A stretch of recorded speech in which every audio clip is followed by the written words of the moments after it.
రకరకాల ప్రాంతాల నుంచి మనందరినీ ఇక్కడ తీసుకొచ్చిన దేవాతి దేవుడికి నిండు వందనాలు తెలియచేసుకున్నామండి.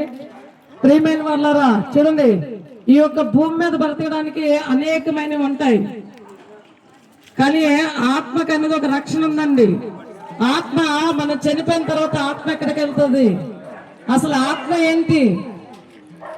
చనిపోయిన తర్వాత ఏదో విధంగా పోతామండి. చూసేవాళ్ళు ఎవరు, చేసేవాళ్ళు ఎవరు, ఎక్కడ ఉంటామో ఎవరికి తెలుసు అని అడుగుతూ ఉంటారు.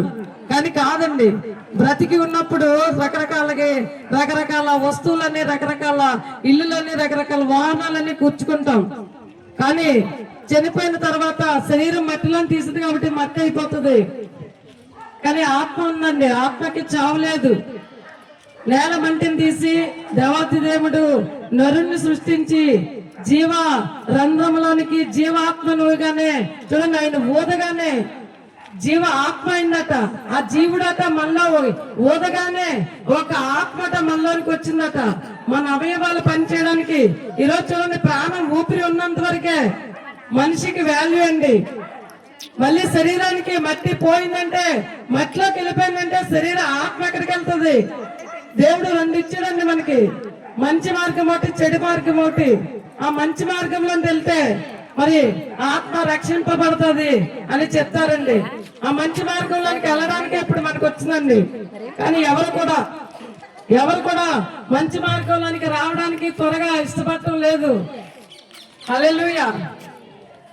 చూడండి, చాలా మంది అంటారు, మంచి చెప్తే ఎవరు వినరండి, చెడు చెప్తే ఎంత బేగా వింటారు. మంచి మార్గంలోనికి రమ్మని చెప్తే ఎవరు వెళ్ళరు. ఆ మంచి మార్గం ఏంటంటే, ఒక స్త్రీ ఉన్నదండి. ఆ స్త్రీ ఏం చేస్తుందంటే, ఒక ఆస్తిపరాలు, చాలా ధనవంతురాలు. ఆ స్త్రీ చూడండి, మరి ఆమెకి ఒక తెలియలేని ఒక రోగం ఉంటుందండి. ఆవిడికి మరి రక్తస్రావం అనే ఒక రోగం వస్తుందండి. ఆ రోగాన్ని బాగు చేయడానికి అనేక ప్రాంతాలకి, అనేక నాటు వైద్యులకి, అనేక మరి మందులు తీయడానికి అనేక డాక్టర్ల దగ్గరికి వెళ్తూ ఉండగా ఒక డబ్బంతా కూడా, ఆస్తి అంతా తరిగిపోయిన తర్వాత ఆఖరికి ఆమె రోగము కూడా నయ్యము కాదండి, ఆమెకు ఉన్నది కూడా నయ్యము కాదు. ఆ స్థితిలోన ఏం చేయాలో అర్థం కాని పరిస్థితిలోన ఆమె ఉన్నప్పుడు, మీ యొక్క కేతుగొంతి ప్రాంతానికి మేమైతే ఎలాగొచ్చామో అదే విధంగా ఒకనొకప్పుడు యేసు ప్రభు వారు తన శిష్యులతోని, జన సమూహంతోని నడిచి వెళ్తూ ఉండగా ఆమెకు ఎవరో చెప్పారు, యేసు ప్రభు వస్తున్నారు, ఆయన పట్టుకోండి, ఆయనతో మాట్లాడండి అని చెప్పిన మాట వినగానే చూడండి, ఆవిడ వెక్స్ అయిపోయి, నాకెందుకులే, నేనెందుకు వెళ్తానులే, ఆయన ఎవరో నాకు తెలీదు, నేనెందుకు వింటాను, నేనెందుకు నమ్ముతాను అని అనకుండా అన్ని ప్రయత్నాలు చేసి మరొక ప్రయత్నం చేద్దాంలే, తప్పేముందులే అనుకొని, ప్రియమైన వాళ్ళారా, అనుకున్న తర్వాత ఆ జన సమాజం నుంచి వెళ్ళి ఆయన ఒక అంగి తాకగానే ఆమెకున్న 12 సంవత్సరముల నుంచి ఆ ఒక రక్తస్రావణ గల రోగమట క్షణముల మతమయమైపోయినది. హల్లెలూయా. చూడండి, ఆమెలో నుంచి ఒక రోగము బయటికి వెళ్ళిపోగానే, బాడీ చాలా తేలికైపోగానే ప్రభువారు నాలో నుంచి ఒక జీవం బయటికి వెళ్ళింది. ఎవరు అడగగానే నేనే ప్రభువా అని దగ్గరికి రాగానే ప్రభువారు ఆమెను పిలిచి ఒక మాట చెప్పారు, అమ్మా కుమారి, నీ యొక్క విశ్వాసమే నిన్ను స్వస్థపరిచిందని. హల్లెలూయా. ఎవరైతే ఈ యంత్రము ద్వారా మాటలు వింటున్నారో, ఈ యంత్రం ద్వారాగా లోపలండి బయటండి ఈ యొక్క పనులు చేస్తుండే ఈ మాటలు ఎవరికి వినబడుతున్నాయో, ప్రభు వారు అన్నట్టు నీ యొక్క విశ్వాసమే నిన్ను స్వస్థపరిచింది. అటు నమ్మకం ఎవరికైనా ఉంటే ఇదే అనుకూల సమయము, ఇదే మంచి సమయము.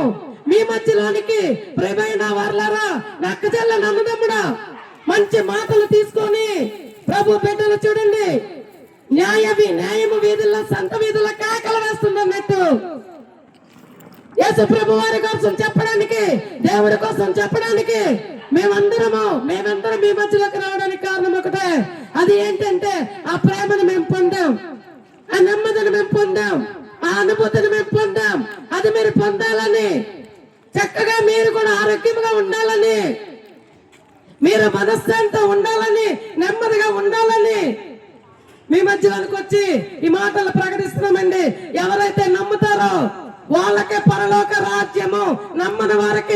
శిక్ష విధింపబడుతుంది. మగమతమే లేదండి. నేనే మార్గం అన్నారు ఆయన. ఆయన దత్రు నేనే మార్గము, నేను తప్ప పరలోక రాజ్యంలోనికి ఎవరు ప్రవేశింపజాలరు. ఈ మంచి మాటలు మీ అందరి మధ్యలో పంచుకోవడానికి రకరకాల ప్రాంతాల నుంచి రకరకాల సేవకులు వచ్చి ఉన్నారండి.